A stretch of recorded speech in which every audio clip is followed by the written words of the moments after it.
Hey everyone, thanks for clicking on this episode of the Money Class Podcast. Before we start, we just want to let you know that this episode was conducted outside, so you might hear some wind noises. Really sorry about that. We had some technical difficulties, but beyond that, we really hope you enjoy this episode of the Money Class Podcast on Canada. All right, have fun. Few are taught the fundamentals of finance and money management in school. This limited series podcast tackles the basics all students need to know to become financially independent, made by students for students. On this episode, we talk about Canada and everything related to Canada. From hockey to taxes to Shopify to our neighbours in the South, we cover it all. Welcome to episode 13 of the Money Class Podcast. Welcome back, everyone, to the Money Class Podcast. Today is a very special edition of the Money Class Podcast. We're doing it in our backyard, Marc's backyard, on the ice. With a hockey net right behind us. In a real Canadian style. Very Canadian. At over 1.5 hockey sticks distance between Kosta and I, by the way. So it follows the regulations, which is the most important part in these troubling times. Very true. But what a way to start. But yeah, this is a very special edition because we're going to talk about Canada, and more specifically like Canada's identity and how it relates to the business world. So things like hockey, things like, I guess, taxes, things like a lot of the businesses like Shopify. Yep. And yeah, we'll go from there. Marc, I'll let you start because I know you want to talk about hockey specifically. Go ahead. Exactly. So I don't know if you know, but Kosta was a bit of a big shot hockey player when he was younger. Played in Major League A. Sure. I was actually bottom tier league. I played B. But yeah, we'll go with that. But anyway, so he was the top of his rank, and he was the next prospect for the NHL. And unfortunately, those dreams were set aside for more rational dreams like going to school.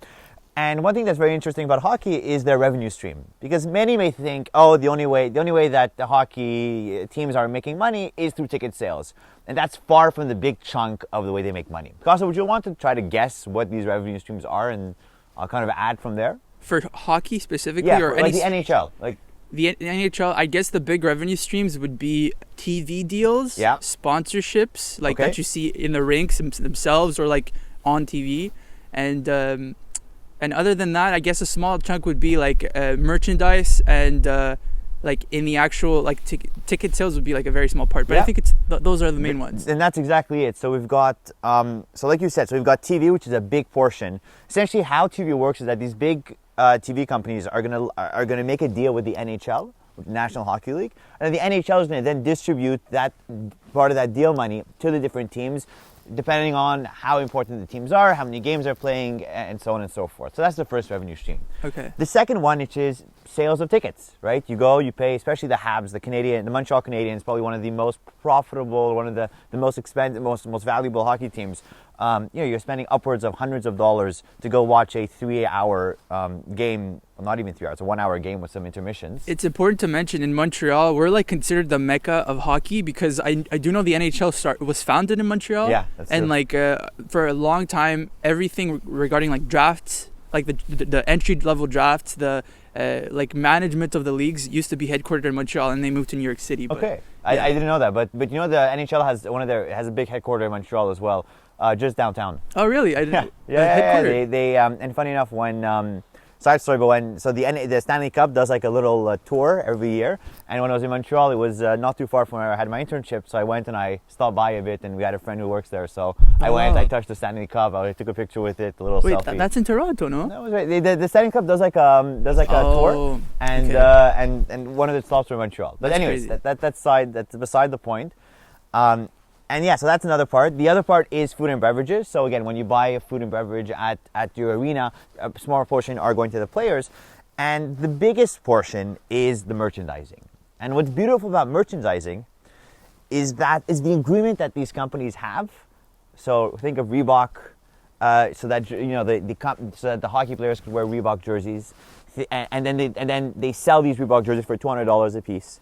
Think of all the T-shirts that people buy with the logo. Think of even your hat that you're wearing right now with the Blue Jays, the Toronto Blue Jays, which isn't hockey, but it's fine.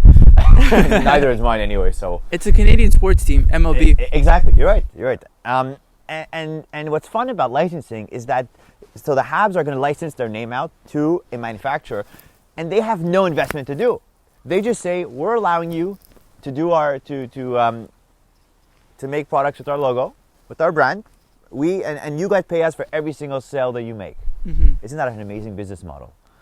That's the power of intellectual property right there. Yeah, it's interesting. We're going to be talking about that in a few weeks, actually, with a special guest. But hold on to that. But that's what's so cool. It's that you don't have to make any investments, or additional investments, and every time a product is sold, you get to make royalties off of that, through a licensing deal. Yeah, no, that's very interesting. I guess sports teams. I mean, look, sports teams are everywhere in the world, but I think what makes it very interesting is that a place like Canada, like usually what I've realized, you go to England, you go to Germany, you even go to like Asia, the States, South America. It's always like soccer is like the main thing that makes money, and everybody watches soccer. Sometimes there'll be like rugby in India is big, I think. Is that what it is? I believe so. I think they're also really big in it's cricket as well. Cricket. Yeah. And there are mini leagues like that, but I think of like a place like Canada, with the exception of like Sweden or Norway, like hockey is the number one thing. There's no other place on earth where it's like it becomes like it's a religion. It's really we have it on our $5 bill. I think it it the $5 or $10 bill. I think it's on $10. $5 is the International Space Station. Yeah, but Canadian. No, the arm. Sorry, the Canada arm. The Canada arm is Canadian, as the name may suggest. Yeah. But yeah, it's part of our nature. It's part of our. It's on our passports too. It's on our passports, and it's in our backyards. Yeah. Literally. But from licensing, I think what's really interesting is the fact that there are a lot of entrepreneurs that's really what they're going to be looking for. Yeah. And I think that's a subject that we're going to talk about today, is how some Canadian entrepreneurs, most notably one that you may all know through Shark Tank, through Dragon's Den, Kevin O'Leary, and how he was able to license his software with companies in order for him to essentially collect royalties for every sale that he wasn't even a part of. He had nothing to do with it. Yeah. Kevin O'Leary is a very interesting guy, especially because of the way he got quote-unquote rich, but he got rich on the internet boom, right? Yeah. So he had a software company which he then sold to Mattel for $4.2 billion. Okay, yeah. And he had a good stake in that, but definitely that was one of the aspects that drove his wealth. Now more venture capital and ETFs. Yeah, and so on. Exactly. But it really came from, it was like educational CDs that he would bundle with computers at like Walmart. Yeah. And places like that, right? Continue. Yeah. So from what I understood, because I did read a bit about how he got to where he was. He would like manufacture the CDs, get the whole thing going, and then go to places like Walmart, ask them to bundle it with like a computer, which was like a big deal in the 1999s, 2000s, and essentially make his money like that. And it's essentially intellectual property. You're just burning your intellectual property on a CD, and it's a licensing deal, right? Exactly. And even before doing the educational software, so that was the pivot, one of the pivots in this company when the prior one, known as Softkey, became the learning company. And that's when they really pivoted to educational software for one very important reason. But before we get to that, within Softkey, what they would do is that they would produce all this software, printing software, scanning software, 3D modeling, and all these things that there were printers being sold, there were scanners being sold. Well, he just went to these manufacturers and he licensed his CD-ROM, and saying, look, I'll give you, bundle my product with your printer, and every time you sell a printer, I'll take $1, $10 for whatever it is, but he just makes a cut on all these printers. And all of a sudden, these printing companies have a competitive advantage because they have a software that is very good, bundled with a, let's say, at par hardware, and that's just a boom. And that's the beauty of licensing, is that you let other people do the work, you do your part, but then after that, just license it to someone else. It becomes passive income, essentially. Exactly. I do know there's also little tricks you could do. From what I again recalled, is that the way he would do it is you'd get something like you'd bundle it with another product, but let's say your software costs $100, you'd put it for $80 with the product, so then you can get like competitive advantage when it came to actually selling more of that stuff. But yeah, that's Kevin O'Leary, and I think it's a really Go ahead. That's Kevin O'Leary, and what I just finished his book called The Cold Hard Truth, it's pretty much like a biography, an autobiography with a bit of self-help as well, but it's also great book. But the point is that when he then pivoted to the learning company, he did something that was absolutely genius and that I think about right now all the time. And during his MBA, during his first and second year, he had done a internship at a food processing company, at a food making company, but for cat food. Yeah. And essentially, there were two, and you go to the shelf and you would see, 20, 30 different types of cat food, and it's like, who has all this time to develop these different cat food, right? Yeah. But it wasn't as complicated as it may seem. All it was two different bases on which you just sprinkle on some add-ons. What does that mean? Well, you would have the meat base and you would have the fish base. So you would either have salmon and all the stuff that humans wouldn't eat, and then you could just add bacon bits or tomatoes or whatever. You just add a lot of things, and these create a brand new product. Yeah. Or you would have the meat one, which had liver and all these other things inside. So again, you take that base, and on top of the base, you just add different ingredients, and all of a sudden you have a brand new product, which to the consumer looks amazing. To the cat, it's like, oh wow, it's a new product. It's I don't even taste. think we know what the cat thinks. I don't. But there's a cat shit. Anyway. And that's what he did with his learning software. That as opposed to, and that's what he did. So as opposed to having to re-engineer and make a brand new software every time for printers and scanners and displays and this and that, all he did is that he would take his learning software, math or language, math or English, and then just add on things. You add additional challenges, you add additional characters, you add a few extra problems, and all of a sudden you're creating a brand new software, but it's all on the same base. It's all the same thinking. It's the same thing. You're just rinsing and repeating until you milk the company to be worth $4.2 billion. Yeah, it's me coming from like studying a lot like the entertainment industry and media and all of that stuff, and the way they work is that in the past TV shows you'd have to release a new TV episode every week, right? Yeah. And people would usually, what they would do is make all of them in the summer and then release them in the fall and winter. But what was very interesting is that TV shows like Scooby-Doo, the same storyline or the same story structure was there for every single one of them. Okay. But it would just be covered in a different skin. Huh. Does that So make it's sense? exactly the same thing. You have the exact same base, and every time you're just adding different events, but it ends up, when you break it down, it's the same thing. Yeah, exactly. And with that, I kind of want to move in more to like talk about. Do you have, but No, go ahead. okay. Go ahead. I want to kind of talk about more about like the entrepreneurial spirit of Canada, because we did give the example of Kevin O'Leary right now, Yeah. and it's the book you read, and I know a lot about him too, and we really find what he does very interesting. But and we're students, right now. So we are looking in the future, where we're going to be, how we're going to do it, what we want to do, right? Yeah. And I feel like the entrepreneurial spirit or the jobs themselves in Canada compared to many other countries. How am I going to phrase this? I just don't want to phrase... No. Like, There's a trigger warning. No, not at all. Okay. I feel like there's a big thing where Canada is a very good place to live. Okay? Mm-hmm. And we have a lot of great opportunities, great jobs.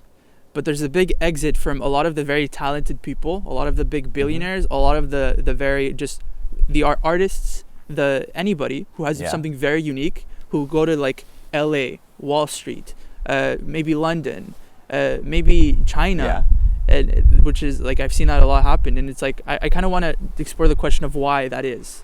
I guess that was my good way of phrasing it. Yeah, no, it makes sense. But I think the easiest reason you would give is that the economy is so much larger, right? You go to the U.S., you've got an economy that's 10 times the size. You go to China, you've got an economy that's 20 times the size. 1.2 billion people in China, I think, versus 30 million in Canada. Like just the 0.2 is bigger than our 30 million. So it's just the economy is bigger, so your pool of customers are exponentially larger.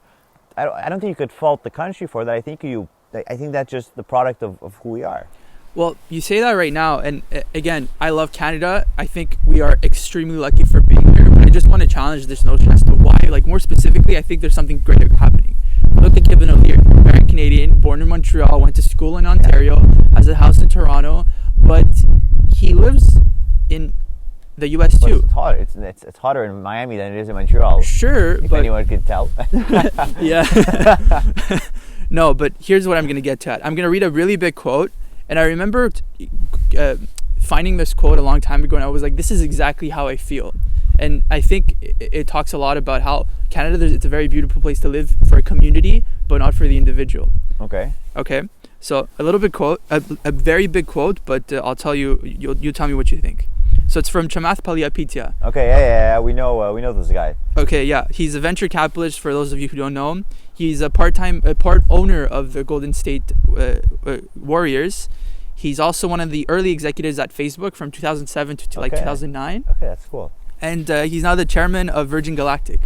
So this guy has a very busy schedule. This guy's going to the moon, gonna go play basketball and. Pretty much, but he's he had a talk at Waterloo where he used to go to school. Yeah. In Toronto. He was in born Ontario. Sorry, Ontario. in Kingston. I think so. I think in Kingston. Something like that. I may be wrong. I'm probably wrong. Anyways, continue. Go ahead. Yeah. So he was born in Ottawa. Went to school in Ottawa, high school that is, and then moved to Waterloo, to the University of Waterloo to finish his engineering degree, and then moved to Silicon Valley. Okay. He says, after someone asked him, "Why did you leave Canada?" He says, "I left Canada because I didn't feel at home. Meaning, on the one hand, I felt at home because it had raised me and had given me so many things, but at a much more core level about what I wanted to do for the future, I did not feel at home. I did not feel it was a place that could embrace risk and failure, and I did not feel like it was a place that I could surround myself with the people that would allow me to build what I was capable of building. I don't think that's been fixed yet here.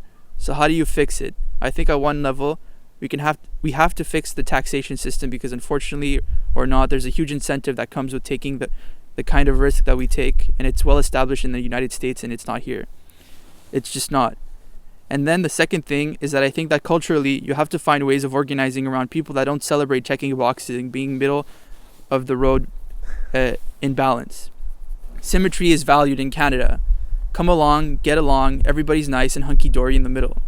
It's true, being an outlier and being spiky is not valued, and so a lot of people feel out of place. And if you're in technology, you're probably predisposed to being that kind of spiky person. And all of a sudden, you see these shiny objects like Facebook and Uber and Google in Silicon Valley, and you're like, wow, I'll be understood. I'll be around my tribe. I'll find connection and affiliation. So that's what you have to solve. You have to solve the financial incentives, and you have to solve the social incentives and community. Then people won't leave. It's interesting. Now, I don't necessarily agree with everything he's saying there, but I want to know what you think first.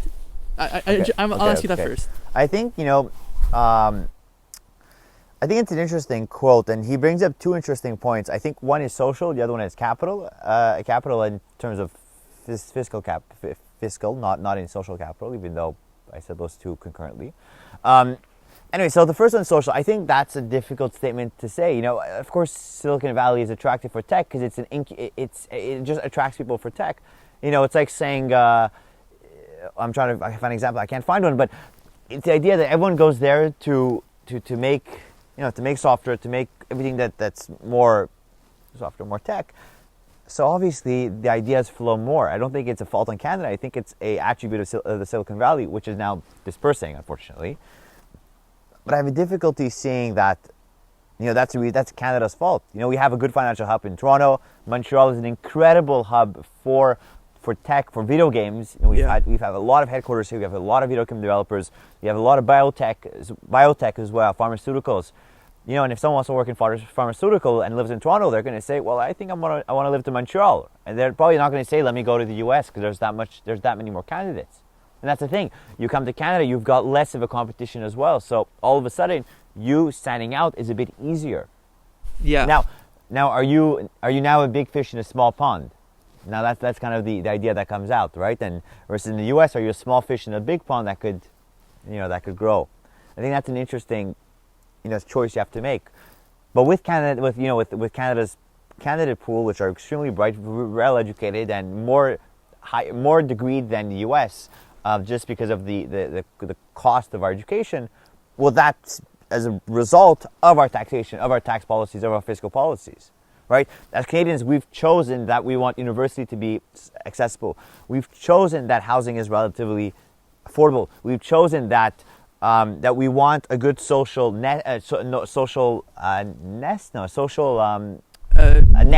social net. Yeah. So that when you fall down, you're able to have employment insurance, and you're able to go to the hospital and not be charged tens of hundreds of thousands of dollars to get treatment.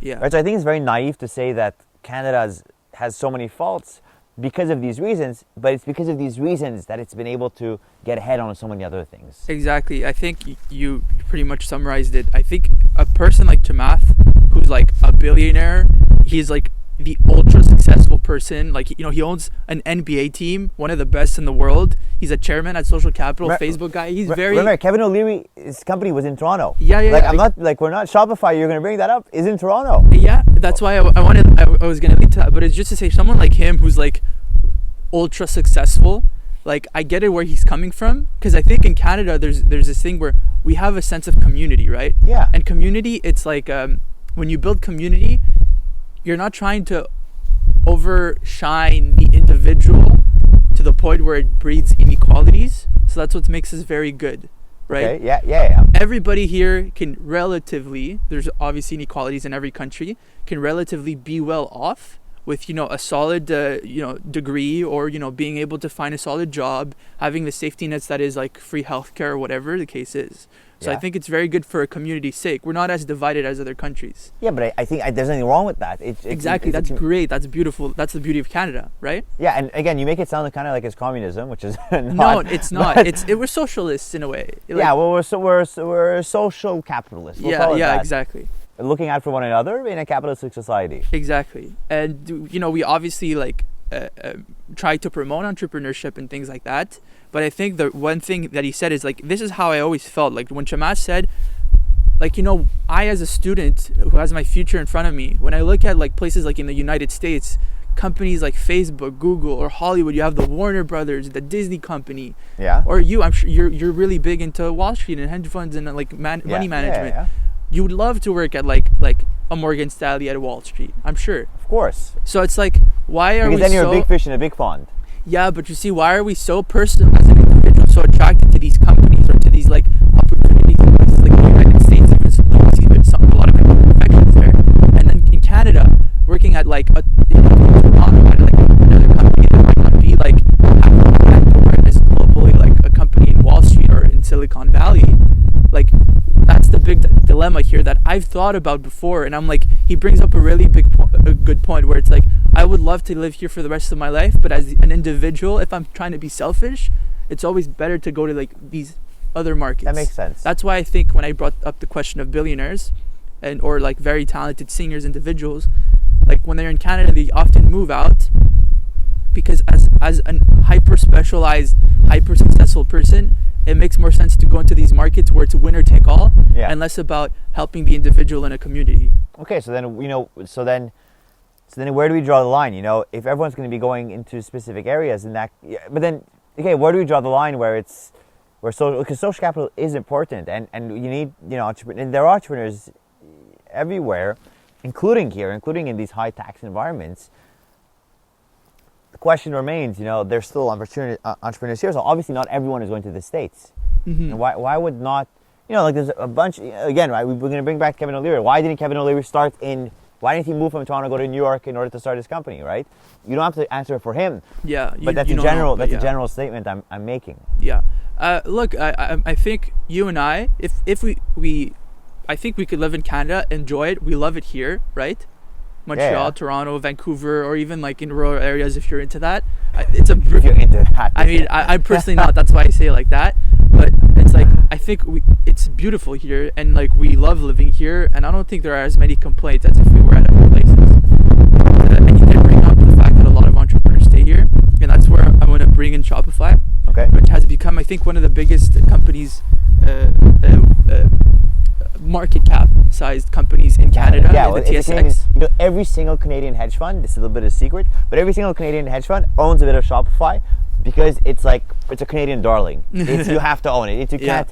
It's like not opening. I'm not gonna say it's like not owning Apple, but it's even stronger than that. There's like a attachment that we have. Yeah, in Canada, everybody owns the banks. The stocks, RBC, all of that stuff. Shopify, which is like our Amazon, our Facebook, our Google. Yeah, it's our e-commerce darling. Exactly. But yeah, the reason why, so Shopify, bring that up. It's headquartered in Ottawa. really big company, employs a lot of people. Yeah. It has international recognition like an Amazon or whatever. Yeah. People take it really seriously. And you know, the CEO, I think his name is Tobias Lutke. Okay. He's a billionaire, and there aren't a lot of billionaires in Canada. But I was looking into it, and I'm like, why would a company that has so much capital, so much talent, why don't we see that company like that move to like a more concentrated area for its field, like a Silicon Valley, right? Yeah. Which is like, I've always thought like it's an obvious thing. You go there, you pay less taxes. Yeah, but the costs are higher. Yeah, there's more competition for talent. It's harder to attract top talent in Silicon Valley because you've got Tesla, Amazon, not Apple, but you've got Tesla, you've got Apple, you've got all these Uber, you've got all these huge companies in Silicon Valley, so it's harder to attract your talent. It brings back to the whole big fish, small pond thing. Yeah, but here, the top 20 people in Silicon Valley are not necessarily better than the top 20 people in Toronto. The difference is the top 20 people in Silicon Valley have 100 different companies they could work for, whereas in Toronto they'll have maybe 15 or 20. You're right. Right? So you're able to attract the talent much easier. You're right, but then it goes back to the reason why I brought up Tobias. The reason why I brought up Tobias, the CEO of Shopify, is because a guy like that in a company like Shopify, in Canada, it's a darling. It's like so much comes out of that company that brings back value to the community in Canada. Yeah. And it's like the reason I think companies like that stay here is because of things like tax cuts, tax incentives from governments to want them to stay here, right? There's Hollywood movies, right? When a Hollywood studio says that I'm going to spend $50 million to make this movie in a span of 3 months in a Canadian city, it's often because the government's like, okay, come here, you won't have to pay taxes, and your US dollar is worth more in Canada, right? Okay, yeah. Because of conversion, so it makes sense for them to... Yeah, which is why a lot of farmers here, why a lot of video game, why a lot of software is in Montreal, is in Canada because the costs are less. We've got a very educated talent pool that is cheap. Yeah, and there's this exactly, and but a guy like Tobias, he's worth around $8 to $9 billion US, Okay. and it's been. I saw an article in the Star where it talks about like it was called "Why Do Canada's Wealthiest Family Get Huge Tax Breaks?" Okay. And it goes back to the thing where it was said that Canada. Okay, so here I write. One second, before you bring up your note, we're just going to reset the camera. Okay, we're back, guys. So Kosta was going to bring up a quote about Shopify. I was going to say Spotify. That's Sweden. Our podcast, but that is Sweden, isn't Yeah. it? Huh? And they're going through some interesting times right now with their ads and their targeted advertising. And we'll just leave it there. Yeah. But you were going to bring up Shopify. Yeah. Go ahead. So like we were talking about Tobias Lutke, the big CEO, and I'm just using him as an example of like the archetype of a wealthy person in Canada. Yeah. But I did some research, and it said that when I was talking about the fact that like why some wealthy people are still staying in Canada and not moving to the bigger markets where they might save billions in taxes that they can invest in things they care about and not like the government's like priorities. And I learned down the line that Canada is one of the only G7 countries that doesn't have an estate tax. Okay. A person like Tobias, he can invest. He's made the majority of his money through Shopify stocks, the shares that he owns that he probably hasn't sold a large part of them. It's because he's not getting taxed now. He's gonna get taxed when he sells it. When he sells capital it. gain, yeah. So right now he's just accumulating it essentially, and no matter if he like stays here or he goes to the States or whatever, it's always gonna stay there and get taxed no matter where he is when he withdraws it at the end of the day, right? Because it's like. I can be in Brazil, but if I invested all of this money that made me a return now, I invested it initially in Canada, right? Does that make sense? Yeah. And you don't have these things in places like the States or whatever. So it makes sense for people who start something here, get a huge opportunity, make a lot of money, to just stay here because it doesn't really change anything to the point where at the end of the day, you go to Silicon Valley, you go to China, you go to London, like it doesn't matter. Ottawa's good enough because you have everything you need and the government will help you out because you're a big company like that. Okay, because it wants your business, so it's going to give you these tax breaks, and on top of that, you don't have an estate tax. And estate tax is pretty much where your tax on your possessions. So let's say you own for sake of simplicity, let's say you own a $100,000 house, and that's you own it outright, and it's the only money you have. You'll be taxed on that $100,000 because it's part of your estate. So if you own $1 billion of shares, you're gonna be taxed on that $1 billion of shares every year, as opposed to just being taxed upon sale of the shares as a capital gain, or on the sale of a house as a capital gain. So yeah, That's pretty much what estate tax is. And then, like, when you own stock in the New York Stock Exchange, Yeah. I believe you're taxed every year. Us, for example, we're taxed on our gains, I believe. On our Anybody gains, is. on the capital gains, on our dividends, but only if it depends on what type of account. Because if it's in a TFSA, tax-free savings account, then you're not taxed on the gains in that. If I'm not mistaken, I may be wrong. Okay, because I remember reading that, like, No, it's if you're investing it's a TFSA, it's tax-free savings account. It's in the name. If you invest in U.S. stocks, you're stocked in America. Yeah. As a Canadian. Yeah, but I don't think you're taxed on that because your principal area of residence is here. Okay. Then, okay. It's like, you could be you could go work in a tax haven. You could go in Panama. You can go in the Cayman Islands, and if you work there, even if you're getting work from Canada or the U.S., you're taxed on, depending on you're not taxed pretty much because you're doing the work in your place of residence. So the U.S. isn't going to be collecting taxes that it's on the job that it's sending you.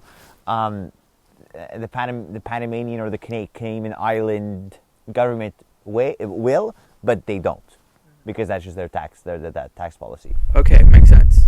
But yeah, I just wanted to bring out this, like, exit of, like, a lot of the talent and all of that stuff, because I think it like goes it's part of the core identity of, like, what makes us who we are as a community versus what makes us who we're not, as promoting individualism like other countries. Yeah. So the Shopify people, the Kevin O'Leary's to some extent as well, or the big companies, or, like, our incentives to want to go to the bigger markets, I think speaks to our individualism versus our community-based society we are. But I think we're having a social shift, and I think, the COVID is either going to have one or two effects. I hope that we're going to be more reliant on the community and say, look, as a community, we can stop pandemics. I'm scared that we're going to come out of this as individualists and say people are inhibiting my ability to enjoy my life. And so, like, freedom? Kind of, yeah.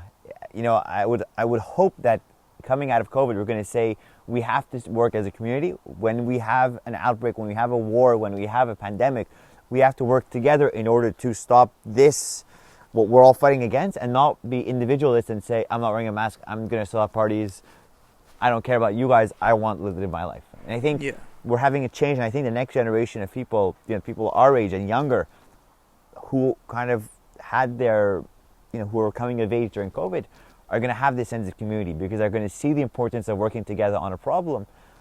And, not to say that they're going to move less to hotspots, to innovative hotspots, but that they'll think about other people when they work. And that's the rise of social capitalism. It's not just to care about the shareholders, about maximizing the profit of the shareholders or the owners of the company, but to maximize the value, the utility, if you want to say it that way, for all stakeholders. Yeah. All stakeholders being suppliers, buyers, governments, the environment as well, including, and managers and shareholders themselves. And yeah, there's a big distinction there I want to make, and it's something I've realized recently. There's a big difference between productive capitalism and unproductive capitalism. Now, unproductive capitalism, the way I see it, is when you invest money or try and help a brand or a company that's doing something to raise a lot of money, raise a lot of wealth for people, but not necessarily improve on the lives of the community as a whole or society or whatever the case is. Whereas productive capitalism is essentially like, I'm going to invest in a company that's trying to develop technologies or trying to develop people who are able to find a cure for diabetes. Okay. Or who are able to... so the mission itself is contributing to the greater good of humanity through the value that it gains from investments. Whereas, like, investing in a company so it can develop more efficient AI is not, although it is cool, I'm sure there's a lot of research that goes into it that can help society in the future. It's not as urgent per se as maybe something else that's like, let's develop biotechnology for a cure of a disease, or let's develop something that's going to help us have more efficient roads for transportation. Okay. But you see, the flip side of the coin is that capitalism allows this AI the example you just brought up, right? AI is being developed for capitalistic purposes to feed you better ads on Facebook, on whatever, right? Yeah. On Facebook, on Google, on YouTube. We know that, right? And that's because capitalism rewards the people who takes the risk and rewards the ones who try to crack these problems. I think that's a given. I think we can take that for granted. Well, all of a sudden, you now have this incredibly well-developed software that has incredible potential in so many other areas. That could be in healthcare. That could be in biotech. So what led to capitalism, or what led to AI being developed thanks to capitalistic incentives, profit maximization, once it's been developed, could be spun off and used in more philanthropic uses. And I think that's a good way of seeing it. Yeah, but it's more of like the level of urgency of certain issues. Say climate change, that's very urgent. It makes a lot of sense for people to, I personally say, for me at least, investing $1,000 in something that's going to help fight an urgent issue. But for some people, they see it as like, why should I invest $1,000 in something that's only going to bring me $500 in the future, when I can invest in something else that's not as productive as an urgency or priority perspective, but bring me $2,000 on my $1,000. Yeah, I see. That's what I'm trying to say. No, it's an interesting point, and a lot of funds now, a lot of school endowments have some industries where they can't invest in. Think of oil and gas. A lot of universities now are just socially obligated to not invest in those. Harvard being excluded actually from one of those, but McGill, they had brought up a point to not invest in oil and gas. Well, they're divesting. Divesting, exactly. So not to invest new money. They'll keep it in. Whatever's in is in, but they won't necessarily add money to it. And to now invest into more greener technologies. Yeah, there's... And ESG, environment, social, and government. Something like that, yeah. Yeah. Yeah, that's a very interesting point I want to bring in. And I think it kind of talks about Canada's identity, because a lot of things that we do here in Canada, especially since we're very much like a social capitalistic society, has to do with investing in things that are going to contribute to the greater good of society, versus maybe in other places where it's really about, let's invest so we can make our country more wealthy for the sake of having more money, not necessarily for our people. Yeah. No, but I think that's Canada's middle ground, and I think it's always been that way. And I think that's kind of the foundation of the people who we are, and as a result, we're able to have a good balance, I think. Mm-hmm. Right? And if you're looking for, and I think that again, but that's the identity of the country, right? Yeah. You said it best. A lot of people go to the U.S. because the opportunity are there, but then the balance is unbalanced. And of course, as a Canadian, we have a biased view, and as Concordia students, we also value having a broad perspective. And it's a question of having that balance. And I think Canada offers that where a lot of countries don't, without being too social or too capitalistic. I think it's a balance, but it's where I'm born, so I think I may be biased as well. I mean, a lot of people where they're born, they don't necessarily like the place. I consider ourselves lucky for being in a place where you often feel like the people around you are rooting for you and are rooting against you for the sake of their own gain. Yeah. So I think that's a good way of wrapping up this podcast. I think so, because it is a bit -5 degrees. And I am freezing as well. I'm like trying not to shake. We're gonna go skate a bit. But yeah, that's the main point we'll leave people on. It's that as Canadians, we do feel very lucky to be in a place like this, which promotes the greater good of a community and society over the individual gains or betterment of the single person or of the hyper qualified, hyper specialized, hyper successful people. Yeah, I think that's, and not to bring anyone down. It's the exact opposite. But it's just to say that we're all, let's lift ourselves up. Let's lift the tide, and all boats will rise, as opposed to lifting one boat. Or there's, that was a quote. I'll say that again. What was the quote? Let us lift the tide so that all boats go up. Or I have one more quote: faster alone, further together. Faster. That's good. That's true. That's very true. On that, guys. On that note, thank you for listening to this very special episode of the Money Class podcast. My name is Kosta. That's Marc. And we'll see you on another episode. Bye, everyone. Take care, guys. Oh, it's so cold. This has been episode 13 of the Money Class podcast. If you liked the episode, make sure to subscribe and follow the podcast. We release a new episode every single week. See you next week. Bye-bye.